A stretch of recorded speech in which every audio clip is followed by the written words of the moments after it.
అందరికీ నమస్కారం. ఓం divine 9 channel కు స్వాగతం. మన నేటి దర్శనం కార్యక్రమం ద్వారా చాలా టెంపుల్స్ అయితే కవర్ చేస్తూ వస్తున్నాం కదా.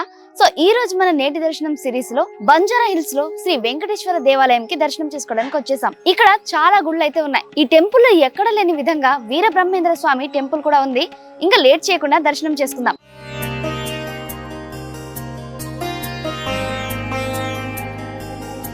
ఈ గుడిలోకి రావడానికి రెండు డిఫరెంట్ వేస్ అయితే ఉన్నాయి. ఒకటైతే ఆ గోశాల వైపు ఒక దారి, ఇంకో వైపు అయితే ఈ అయ్యప్ప స్వామి దారి. మెయిన్ గా అయ్యప్ప స్వామి విగ్రహం దగ్గర మనం 18 మెట్లు ఉండడం చూస్తాం. కానీ ఇక్కడ మాత్రం ఆ ఎంట్రీ ఎక్కడ నుంచి రోడ్ నుంచి అయితే ఎంట్రీ ఉంటది కదా, అది కూడా 18 మెట్లే. ఎంత చక్కగా ఉందో కదా వినడానికి. అక్కడ 18 మెట్లు, ఇక్కడ అయ్యప్ప స్వామి దగ్గర కూడా 18 మెట్లు. ఆ మెట్లు ఎంటర్ అవ్వగానే మనకి ధ్వజస్తంభం అయితే ఉంటుంది. దాని తర్వాత అయితే మనకి అయ్యప్ప స్వామి కోవిల్ అయితే ఉంటుంది. ఎంత చక్కగా ఉందో. ఇక్కడ రాగానే చాలా పీస్ఫుల్ గా అనిపిస్తుంది. ప్యూర్లీ డివోషనల్ వైబ్స్, చాలా చక్కగా అనిపిస్తుంది. ఖచ్చితంగా మీరు ఈ గుడికి వచ్చి దర్శనం చేసుకోండి. ఇక్కడ చాలా మంది అయ్యప్ప స్వామి భక్తులు కూడా ఇక్కడ వాళ్ళ దీక్ష పూర్తి చేసుకోవడం జరుగుతుంది. ఎవరైనా ఈ దగ్గరలో ఉంటే ఖచ్చితంగా ఈ గుడిని మాత్రం దర్శనం చేసుకోండి. ఎందుకంటే ఒకే గుడిలో ఇన్ని దేవుళ్ళు ఉండడం నేను ఫస్ట్ టైం చూసాను. సో ఇంకా లేట్ చేయకుండా వేరే గుళ్ళు కూడా దర్శనం చేసుకుందాం.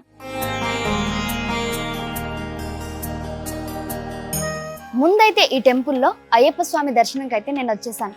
చూస్తున్నారు కదా, అయ్యప్ప స్వామి విగ్రహం ఎంత బాగా మెరిసిపోతుందో. ఫుల్ గోల్డ్ తో మెరిసిపోతుంది. కింద కూడా ఒక ఉత్సవ పెరుమాళ్ళు కూడా ఉన్నాయి. అది అయ్యప్ప స్వామిదే. ఇక్కడ ఫుల్ విశాలంగా ఉంది. అయితే ఇక్కడ అయ్యప్ప స్వామి విగ్రహానికి ముందే మనకి అయ్యప్ప స్వామి యొక్క వాహనం పులి కూడా ఎదురుగానే ఉంది. ఇంకా ఇక్కడ మెట్లు అయితే మనకి 18 మెట్లు అయ్యప్ప స్వామి దగ్గర ఎలా అయితే ఉంటుందో ఇక్కడ కూడా అలానే ఉంది. కానీ ప్రతి మెట్లుకి ఒక్కొక్కటి రాసి ఉంది, ఒక్కొక్క పదం. అది చాలా యూనిక్ గా అనిపించింది. సో ఇంకా లేట్ చేయకుండా మిగతా టెంపుల్ కూడా చూసేద్దాం. ఇక్కడ చెప్పాను కదా వీరబ్రహ్మేంద్ర స్వామి దేవాలయం ఉందని. ఇదే ఆ వీరబ్రహ్మేంద్ర స్వామి దేవాలయం. సో ఇక్కడ ముందైతే దీనికి వీరబ్రహ్మేంద్ర స్వామి దేవాలయం అంటున్నారు, కానీ ఇప్పుడైతే వెంకటేశ్వర దేవాలయం అని అందరికీ పరిచయం. ఇక్కడ వీరబ్రహ్మేంద్ర స్వామి ముందుగా ఉండడం జరిగింది. ఈ వీరబ్రహ్మేంద్ర స్వామి దేవాలయంలో చూసారు కదా, వీరబ్రహ్మేంద్ర స్వామి విగ్రహం ముందు ఇక్కడ చిన్నగా మనకి మహాదేవుడి విగ్రహం, గణపతి విగ్రహం మరియు నంది విగ్రహం కూడా ఉంది, చిన్నగా చాలా. ఇంకా ఇక్కడైతే అందరూ వచ్చి శివయ్యకి పుష్పాంజలి సమర్పిస్తున్నారు. అయితే ఇంకా ముందు కూడా చాలా టెంపుల్స్ ఉన్నాయి కదా, ఇంకా లేట్ చేయకుండా అయితే దర్శనం చేసుకుందాం.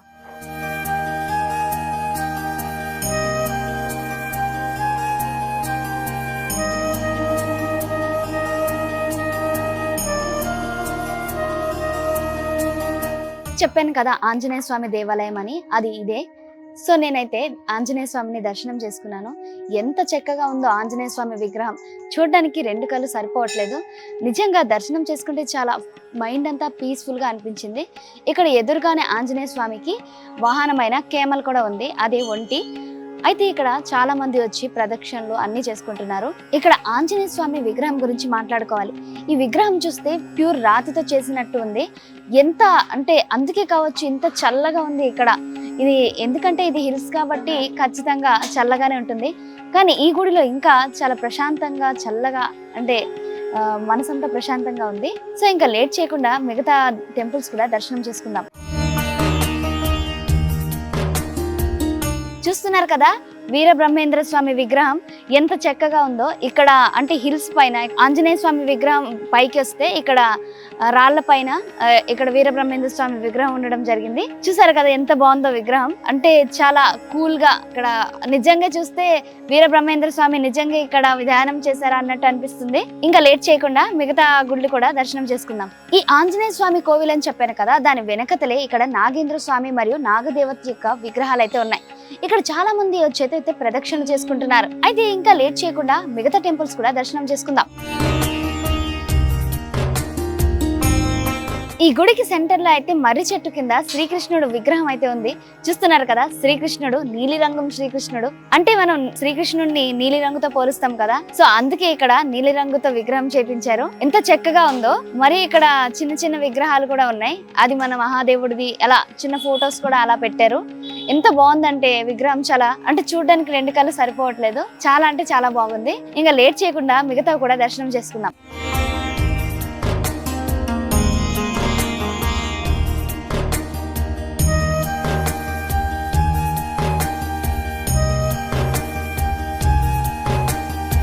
చూసారు కదా ఇక్కడ అయ్యప్ప స్వామి టెంపుల్ పక్కన మనకి సుబ్రహ్మణ్య స్వామి దేవాలయం అయితే ఉంది. ఇక్కడ సుబ్రహ్మణ్య స్వామి విగ్రహం కూడా ఎంత చక్కగా ఉందో. ఇది కూడా రాయితో చేసిందే, చాలా నీట్ గా అండ్ ఫినిషింగ్ కూడా చాలా బాగా వచ్చింది. ఇక్కడ మనకి సుబ్రహ్మణ్య స్వామి యొక్క వాహనం నెమలి కూడా ఇక్కడే ఉంది. సుబ్రహ్మణ్య స్వామి విగ్రహానికి ఎదురుగా చూస్తున్నారు కదా ఎంత చక్కగా ఉందో. అంటే టెంపుల్ అయితే చాలా విశాలంగా ఉంది. అయితే ఇంకా లేట్ చేయకుండా ఇంకా చాలా టెంపుల్స్ అయితే మిగిలి ఉన్నాయి, అవి కూడా అయితే వెళ్ళి దర్శనం చేసుకుందాం.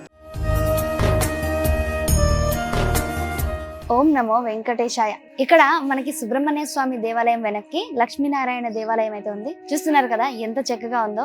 అయితే ఇక్కడ మనకి వెంకటేశ్వర స్వామికి జయ విజయాలు ముందుకి ద్వారంకి ఎలా అయితే ద్వారపాలకులుగా ఉంటారో ఇక్కడ కూడా అలానే ఉన్నారు. అయితే వెనకతల మనకి ఉత్సవ పరిమాణాలు ఇక్కడ కనిపిస్తున్నాయి కదా. మనకి లక్ష్మీ నరసింహస్వామి ఉత్సవ పరిమాణాలు, మరి లక్ష్మీదేవి యొక్క ఉత్సవ పరిమాణాలు అయితే ఉన్నాయి. ఎంత చక్కగా ఉందో. అయితే మరి ఇక్కడ పక్కన మనకి సరస్వతి దేవాలయం కూడా ఉంది. అదే జ్ఞాన సరస్వతి దేవాలయం, అది కూడా అయితే వెళ్ళి దర్శనం చేసుకుందాం.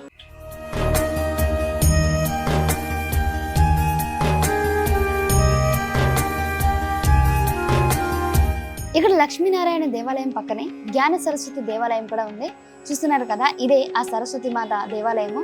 ఎంత చక్కగా ఉందో విగ్రహం కూడా. అమ్మవారికి అలంకరణ కూడా చీరతో ఎంత మంచిగా చేశారో. అయితే మరి ఇక్కడ చాలా మంది వచ్చి దర్శనం చేసుకుంటూ ఉంటారు. అయితే ఇవి కొంచెం ఉపాలయాల్లా ఉన్నాయి అన్నమాట. టెంపుల్లో చిన్న చిన్న ఆలయాల్లాగా ఇంకా అయితే చాలా టెంపుల్స్ ఉన్నాయి. ఇప్పటికే మనం సగమే కంప్లీట్ చేసాం, మిగతా సగం కూడా కంప్లీట్ చేద్దాం. ఇంకా లేట్ చేయకుండా దర్శనం చేసుకుందాం.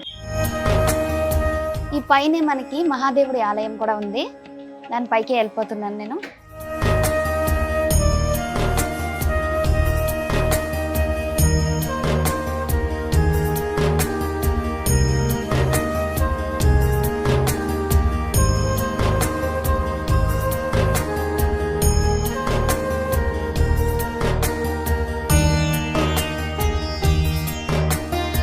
ఇక్కడ మహాదేవుడి ఆలయం అని చెప్పాను కదా, ఆ లోపలికైతే వచ్చి దర్శనం చేసుకుంటున్నాను. చూస్తున్నారు కదా మహాదేవుడి యొక్క లింగం ఎంత చక్కగా ఉందో. ఇక్కడ సహస్రలింగం అని పిలుస్తారు ఈ లింగాన్ని. చాలా మంది అయితే వచ్చి ఇక్కడ నిత్యాభిషేకం చేసుకుంటున్నారు. సో ఇక్కడ పుష్పాంజలి కూడా మనకి శివయ్యకి రోజు సమర్పిస్తూ ఉంటారు. ఇంకా ఎదురుగానే మనకి నంది కూడా ఉంది. చిన్నగా మనకి ఆ సహస్రలింగానికి పక్కనే చిన్న శివలింగం కూడా ఉంది. అది కూడా దానికి కూడా నిత్యాభిషేకం జరుగుతూ ఉంటాయి. ఇంకా పైన మనకి గణపతి ఆలయం ఉంది, అది కూడా అయితే వెళ్ళి దర్శనం చేసుకుందాం.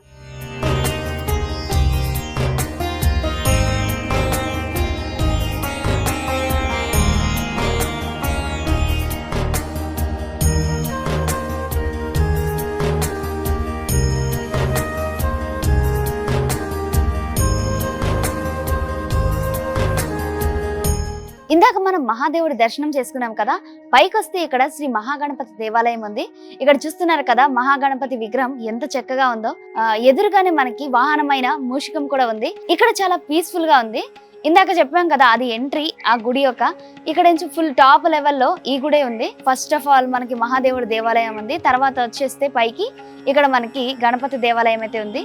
ఇంత పైకి వచ్చాక ఇంత చాలా కూల్ గా అనిపిస్తుంది. ప్రశాంతత కూడా. చాలా మంది భక్తులు అయితే వస్తున్నారు. మరియు ఇక్కడ చూస్తున్నారు కదా కంటిన్యూస్ గా పుష్పాంజలి సమర్పిస్తూనే ఉన్నారు. అలా ప్రదక్షిణలు కూడా చేసుకుంటూ వస్తున్నారు. ఇంకా లేట్ చేయకుండా మిగతా ఆలయాలు కూడా దర్శనం చేసుకుందాం.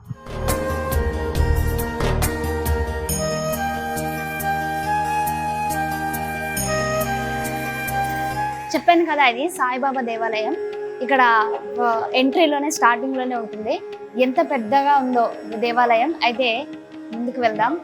ఇక్కడ సాయిబాబా గారి యొక్క వాహనం అయితే ఉంది. విగ్రహానికి ముందే చిన్నగా మనకి సాయిబాబా విగ్రహం కూడా ఉంది.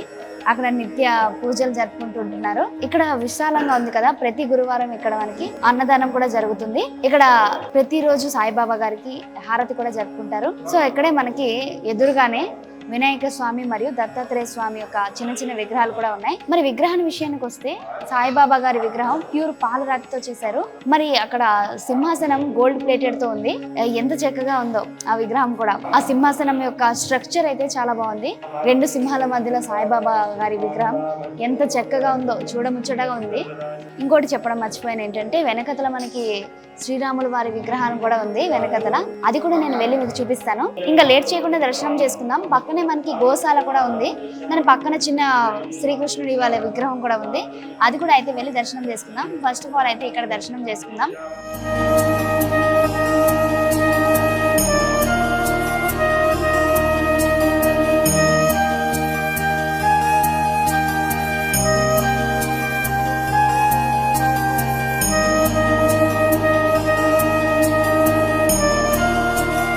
బాబా గారి దర్శనం అయితే అయిపోయింది. పక్కనే ఉన్న గోశాల కూడా వెళ్ళి చూద్దాం.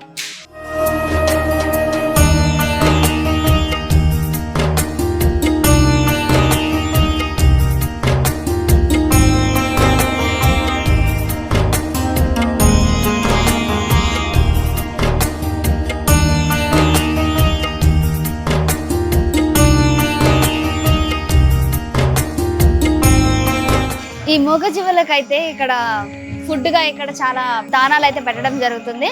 అది ఇక్కడ ఉంది, వెనకతల కూడా ఉంది. కంటిన్యూస్ గా గ్రాసెస్, లేకపోతే ఇక్కడ రాసి పెట్టారు చూడండి, పీల్ బనానా మీన్స్ అరటి పండ్లు ఇక్కడ వేయొచ్చు. ఇంకా పైన కూడా చిన్న గోశాల ఉంది, అంటే ఇక్కడ పెద్ద పెద్దవి ఉన్నాయి, ఇంకా అక్కడ చిన్నవి ఆవు పెయ్యలు గట్ట పైన ఉన్నాయి. అయితే ఇక్కడ చెప్పాను కదా, గుడిలోకి ఎంటర్ అవ్వగానే ఇక్కడ ఉంది, ఆ పక్కన మన సాయిబాబా కోవిల్ దగ్గర. మీరు ఎవరైనా మూగజీవులకి ఏమైనా ఇవ్వాలనుకుంటే ఖచ్చితంగా హుండీలో అయితే సమర్పించండి. ఇక్కడ మనకి గోశాల ఉందని చెప్పాను కదా, ఆ పక్కనే మనకి రాధాకృష్ణుల వారి విగ్రహం ఉంది. అది కూడా పాలరాతితో చేసిన విగ్రహం. ఎంత చక్కగా ఉందో. ఇక్కడ నిత్యం వచ్చి అందరూ పుష్పాంజలి సమర్పిస్తూ ఉంటారు. సో చూసారు కదా, ఈ గుళ్ళన్నీ కూడా ఈ ఒక్క గుడిలో భాగమే. ఎంత చక్కగా ఉన్నాయి కదా అన్ని గుడిలు.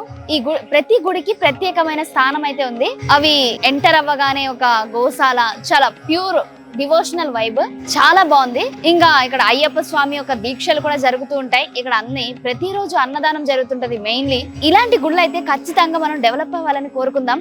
ఎందుకంటే అందరికి మనకి ఇన్ని గుళ్ళు ఒకే చోట ఉండడం అంటే చాలా తక్కువ విషయం. మరి అలాంటిది ఈ గుడిలో వీరబ్రహ్మేంద్ర స్వామి దేవాలయం కూడా ఉంది. అదే ఈ గుడి యొక్క ప్రత్యేకం. ఎందుకంటే వీరబ్రహ్మేంద్ర స్వామి గుడి చాలా తక్కువగా ఉంటాయి. అది కూడా ఈ గుడి అయితే కొంచెం లోపలగా ఉంటుంది, కానీ ఖచ్చితంగా వచ్చి దర్శనం చేసుకోండి. ఇన్ని గుళ్ళు దర్శనం ఒకేసారి అవుతుంది.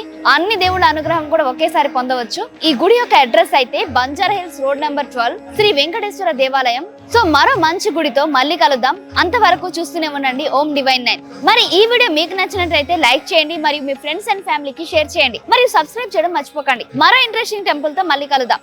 నమస్కారం.